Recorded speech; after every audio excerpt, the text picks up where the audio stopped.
in rounds, we talked about some neurosurgical cases all from the last month. And then I just thought the four of you have been in neurosurgery now as advanced practitioners for at least 3 years or more. So what has that experience been like for you? What have you liked? What have you not liked? What have been challenges that you've seen? What do you find satisfaction in as you go forward?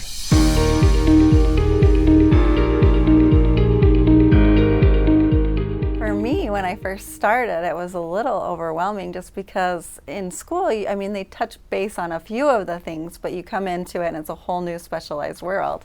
And so actually, the fun part has been learning and watching my own skills kind of develop as time has gone on. I think it's been just a really enjoyable journey. So, in that same vein, one of the things I've loved the most is the autonomy. I mean, I think we have a unique system here, but I love that you've given us so much autonomy to see patients, make medical decisions, but always have the backup of the surgeon. So it's been super unique and really, really quite satisfying to be able to be a part of something like this. I think my favorite part about neurosurgery is seeing how many of our patients improve. So many people are coming into us because they're in severe pain or they've been through this traumatic injury, and we work in a specialty where we get to see those people improve a majority of the time, and I love that. Mm-hmm. Yeah, and I've really enjoyed the camaraderie and the mentorship and just being able to be with good people as well, which has been a lot of fun.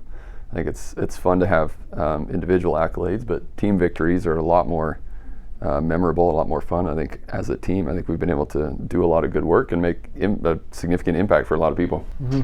I agree, and it's been a fun team effort. What do you think has been maybe the hardest thing about it? I know for myself, anyway, it was the transition from the clinical side to the OR, learning all the ins and outs on how to be a good assistant, and knowing your role inside the OR.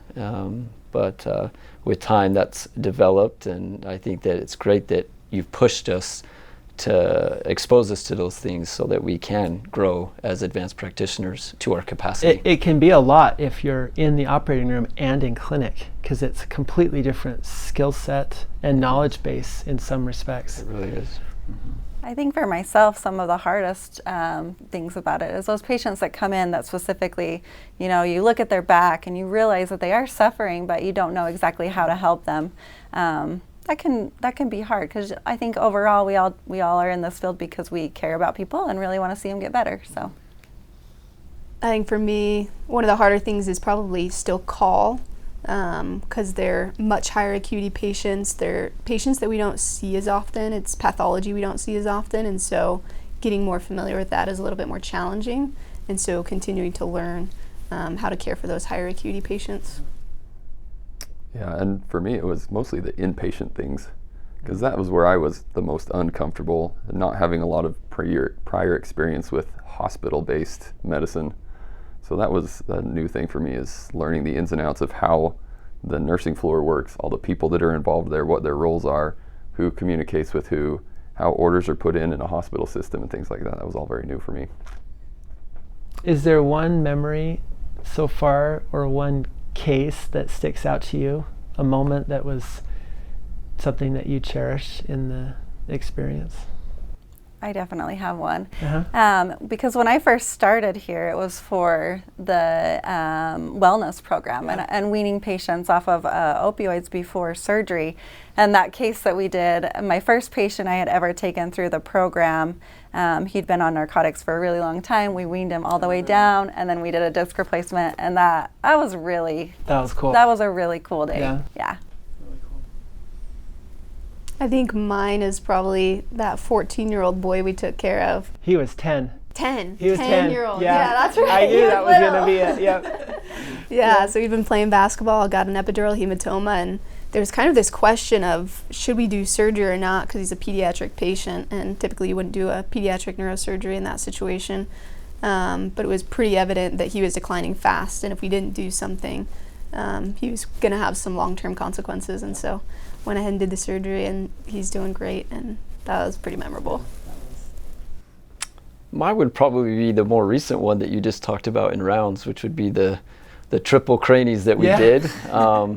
I felt like as we continued to work together, it just seemed like our flow was so smooth, and it was just like the atmosphere was such a way that everybody knew what they were supposed to do. What's interesting about that day is a Sunday. We had 3 craniotomies, a couple of which were on the complex side of things, and there was a flow to it, which I think is unusual to have on a weekend and to have it go that well. Yeah, some I'll remember. How you were. It was a really good day. My memorable patient is one I'm not really allowed to ever forget because he's operated on my dad. So I get to talk to him all the time. It's kind of fun to follow the everyday life of one of our patients. Well, I think we have a lot of good memories, and it's been a good journey and a good team. What I love about it is there's so much opportunity to continuously get better, and I feel like we've made it a long way and do pretty good work at this point, but at the same time, like, it's kind of fun to think, where is it going to take us in the future? So appreciate you, and I think it's been a good journey. We're looking forward to lots of fun memories in the future for sure.